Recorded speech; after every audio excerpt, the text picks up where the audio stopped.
first fight in Europe since Copenhagen. It's the first fight with the crowd, and it was bloody amazing. Were you aware of the crowd? You know, every time that you would hit him and land a knee, that they would cheer and make, you know, such a big.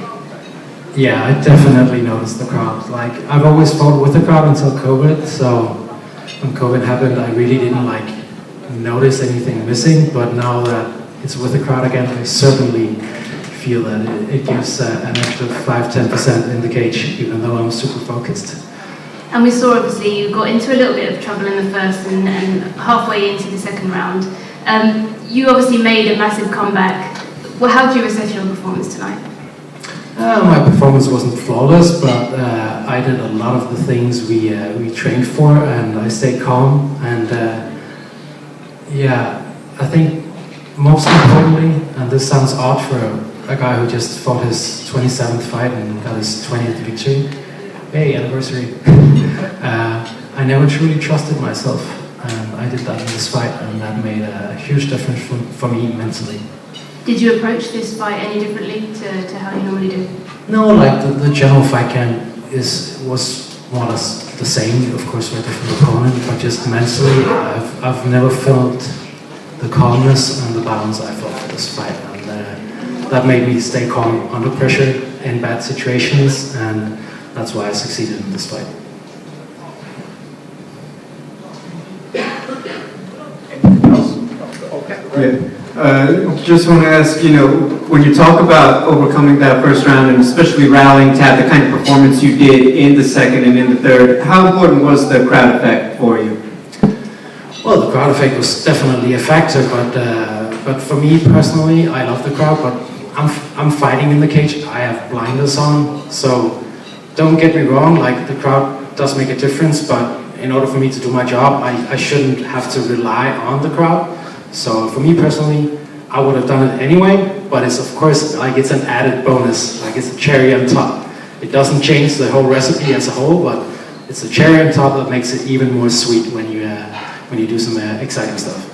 And then my final question, I think a lot of people, as they were watching the fight unfold, felt, okay, you know, he's outlasted him, he's about to cruise to the finish line, and then it seemed like he got that last bit of wind to grapple a little bit. Did you worry that he might have been sneaking back into the scorecards a little bit? Yeah, absolutely, and that's why suddenly an omoplata came out of nowhere, and I just lashed onto that. But we knew that coming into the fight that he's a guy who can never count out. Like he submitted Danny Roberts like with a minute left of the third round after getting dominated, so you can never count Claudio Silva out of a fight.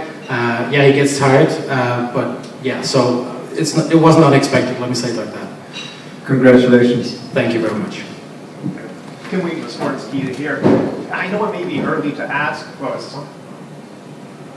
Yeah, I can hear you. Oh, okay, perfect. It's early to ask, but who do you want next for a fight? Honestly, I haven't thought about a name. I know that's a rookie mistake, but for me, the most important thing for coming into this fight was just getting a fucking victory after 13 months of not working. So everything besides getting a victory, like that was the only thing I had in my mind. Just walking in there, performing. I've not made any plans about who to call out and stuff like that. But because honestly, I don't even know what I'm gonna do next week besides give my daughter a big kiss, because I couldn't see past this like hour.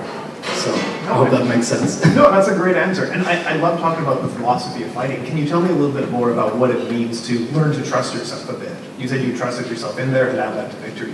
Well, it's a difficult sport, right? You train 8, 10, maybe 12 weeks for something that lasts maybe 15 minutes if you're lucky. So, you know, it's a tiny microscopic bit of the amount of hours you put into work. So when so much depends on such a little amount of time, I think it's, at least for me, it was easy to kind of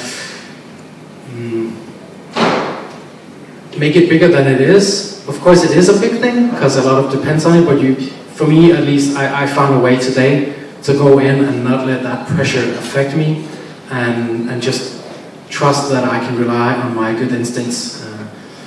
Yeah, I don't know if that answers your question. That's a great Sorry, answer. I just spent 15 minutes working my ass off, so English is not my first language, so I hope it makes sense. Absolutely, that was a great answer. Thank you. One Thank last you. question for you. Do you Sure. have a prediction for Leon Edwards or Kamaru Usman? That's an exciting fight. I like both guys. I would hate to predict that fight. In a way, I want both guys to win. So what I predict is an exciting fight. That's what I hope for. Thank you so much. Thank you. Any more questions? Okay, thank you.